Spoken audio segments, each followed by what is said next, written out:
ओम नमस्ते जी, कैसे आप सब। मैं प्रकाश स्वागत करता हूं आपका हमारे चैनल ब्रह्मचर्य जीवन पर।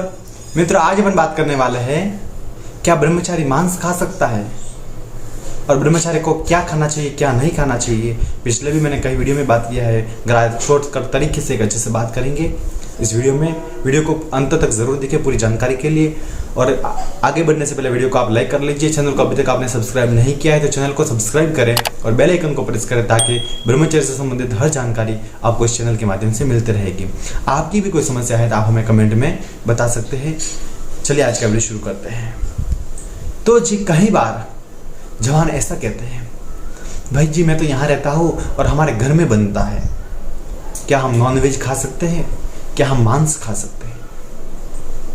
तो मित्रों, मैं कहना चाहता हूँ, मैं हमेशा जवानों को यही कहता हूँ, आप जिस वस्तु को पचा सको वो खाओ। आपको क्या खाना क्या नहीं, मैं क्या कहता हूँ, आप जो पचा सको, आप जो डाइजेस्ट कर सको उसको खाओ। मगर जहाँ तक बात है मांस की, नॉनवेज की, ब्रह्मचारी को हमेशा इनसे दूर रहना चाहिए। किसी भी शास्त्र में कहीं भी, और पहले के समय में भी और आज भी, ब्रह्मचारियों के लिए मांस उपयुक्त कहीं भी नहीं है। और जो मांसाहार करता है वो फिर ब्रह्मचारी भी नहीं कहलाता।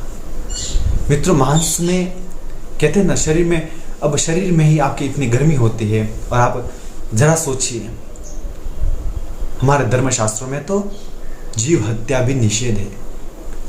आप किसी भी प्राणी को दुख कष्ट कैसे दे सकते हो। अपने आप को कोई हल्की सी चोट भी सुबह चुभो दे तो कितना दर्द होता है ना। और आप मांस भक्षण करें, जो मांस खाए, तो अरे परमात्मा ने धरती पर बहुत कुछ दे रखा है खाने के लिए, क्यों। अब कई बार तो मुझे इतना गुस्सा आता है मित्रों कि जो जवान केवल प्रश्न करेंगे, क्या हम मांस खा सकते हैं, क्या हम चने खा सकते हैं, क्या हम गुड़ खा सकते हैं, क्या हम ये खा सकते हैं, ये खा सकते हैं। अब वो ब्रह्मचर्य का मांस से दूर दूर तक वो लेना देना है ही नहीं। और आपस में कहते कि विरोधी तत्व है, दोनों का बहुत विरोध कहा जाता है। और जो ब्रह्मचारी है वो मांस नहीं खाना चाहिए, और जो मांस खाता है वो ब्रह्मचारी नहीं हो सकता है। स्पष्ट बात है।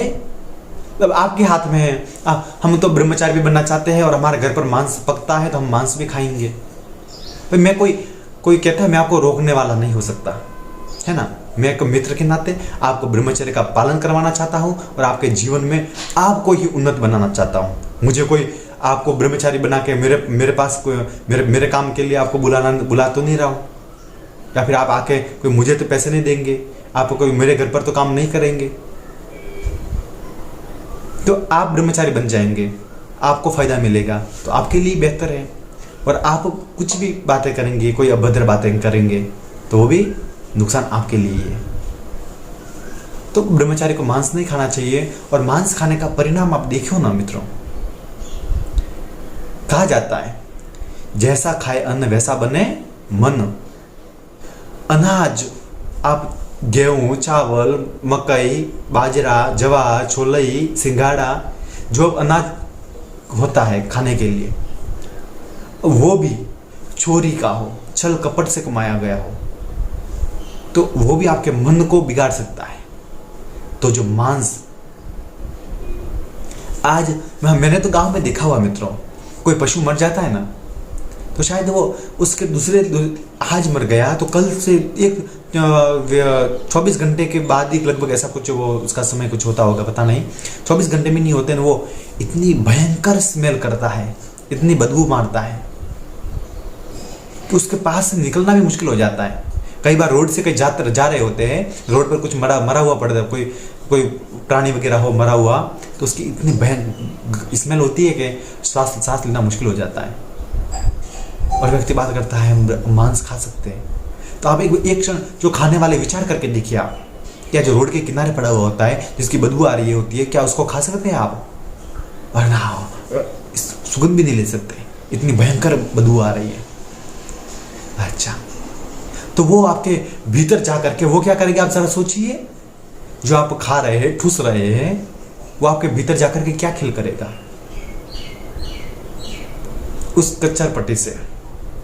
और वो आपके मांस खाने की वजह से दूसरे प्राणी जिनको भी भगवान ने जीवन दिया था वो दुनिया में नहीं जी पा रहे। जितना अमूल्य जीवन आपका है उतना ही जीवन दूसरे उस प्राणी का भी, उस बकरी का भी, उस मुर्गे का भी है। दूसरे के जीवन को आप बर्बाद नहीं कर सकते, आपको कोई अधिकार नहीं है, आप भगवान नहीं है, आप निर्णय नहीं कर सकते कि आप उस किसको मारेंगे किसको रखेंगे। आपको सुधरना पड़ेगा मित्रों समय के साथ ही। अगर समय आप सुधारने में लग गया तो आपको रोना पड़ जाएगा, रोना। मगर देखना आप, एक समय के साथ जो व्यक्ति परिवर्तित हो जाता है, वो कहते ना, हम तो इस जाति में पैदा हुए हैं, हम मांस नहीं खाए तो हम शूरवीर नहीं खाएंगे, हम मांस नहीं खाएंगे तो हम बलवान मजबूत नहीं होंगे। अरे तुम जानवर खा करके तुम मजबूत बनना चाहते हो। और मैं तो कहता हूं मित्रों, जो जानवरों को, पशु पक्षियों को खाता है वो व्यक्ति इंसान कहलाने के लायक भी नहीं है। वो इंसान नहीं है, वो हैवान, शैतान, राक्षस, वो देवी देवता तो दूर की बात, मगर वो इंसान तक नहीं है। और वो बलशाली, वो बुद्धिशाली।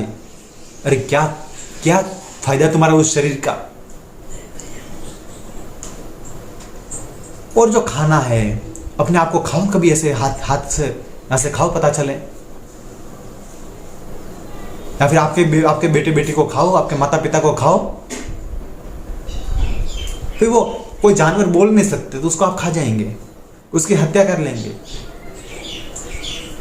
परमात्मा ने जो बनाया है उसके अनुसार व्यक्ति चलता है तो उसका जीवन ही अच्छा हो जाता है। मगर जो व्यक्ति उसकी व्यवस्था को बिगाड़ता है ना, वो उसके ऊपर कैसा कहर बरसता है परमात्मा का, वो विचार नहीं सकता।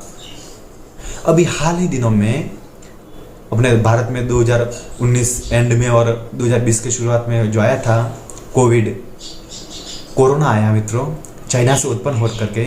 जो चाइना में आपने देखा, वहाँ के लोग कुछ भी खाते थे, कुछ भी, किसी भी छोटे छोटे जीवाणु को, मांस वगैरह कुछ नहीं छोड़ते वो। और जैसे ही कोरोना आया तो अच्छा फल खाने चाहिए, सब्जियां खाने चाहिए। उन पशुओं को वो बचाते तो नहीं, मगर वो पशुओं को खड्डे में डाल डाल के जला रहे, उनको नष्ट कर रहे कि लोग मांस नहीं खाने चाहिए। भाई क्यों? तो मांस में एनर्जी है, इतनी क्षमता है, तो आप क्यों नहीं खाते? फिर पूरी दुनिया, एजुकेटेड लोग भी समझ जाते हैं। और पहले के ज़माने में अपन बात माने, जो लोग अनपढ़ थे, बुद्धि नहीं होते थे, कहीं उनको ज्ञान नहीं था तो वो खाते हो पता नहीं। अगर आज के समय का पढ़ा लिखा व्यक्ति अच्छी लेवल पर पढ़ा हुआ, वो और शान से मांस खाता है और गर्व अनुभव करता है। अच्छा आज तो ये क्या पता नहीं है, मटन, मुर्गा, बकरा, भैंस, घोड़ा, पता नहीं कि किस किस का मांस खा जाते हैं। भाई गजब की बात है। एक पल विचार करके देखिए कि जो परमात्मा आपको पैदा किया है ना, धरती पर भेजा है, उसी परमात्मा ने उस जानवर को भी भेजा था। उन आप दोनों को भेजने वाला तो वो एक ही है। और आपने जिस तरीके से खाया, आपको भी कोई खा सकता है। आपसे भी बलवान कोई है दुनिया में।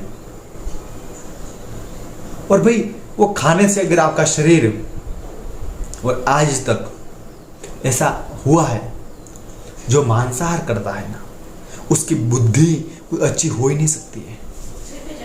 वो अपने आप को कितना अच्छा समझ ले, अपने आप को कितना महामानव समझ ले, मगर उसकी बुद्धि इतनी भ्रष्ट हो चुकी होती है, उसका शरीर, उसका मन उतना भ्रष्ट हो चुका होता है कि वो अपने आप के लिए बर्बादी है। दूसरों की तो बात दूर, मगर अपने आप के लिए ही एक बर्बादी बन जाता है। तो समय के रहते हैं बुरी आदतों को छोड़ दीजिए, अच्छी आदतों को जो भगवान ने दुनिया में बनाया है, नियम बनाया है, परमात्मा के कानून कायदे हैं, उसके अनुसार आप चलिए। भगवान ने खाने के लिए बहुत हजारों तरह की सब्जियां हैं, हजारों तरह के फल फ्रूट है, हजारों तरह के अनाज है मित्रों, अलग अलग क्षेत्रों में अलग अलग तरह की वनस्पतियां हैं। मगर फिर भी उसे छोड़कर आप परमात्मा के विरुद्ध चलेंगे, परमात्मा की आप वे विरोधी में चलेगा और आपको टक्कर लेनी इतनी बहुत महंगी पड़ सकती है। तो तो इस बात का ध्यान रखिए और समय के साथ ही आप इन आदतों को छोड़ करके अच्छे रास्ते पर आ जाइए, ब्रह्मचर्य का पालन कीजिए और अपने जीवन को धन्य बनाइए। आपको वीडियो कैसा लगा कमेंट करके जरूर बताएं। फिर मिलेंगे एक नई जानकारी के साथ, तब तक के लिए आपका दिन शुभ हो, आपका जीवन मंगलमय हो, इसी प्रार्थना के साथ आप सभी को प्रणाम।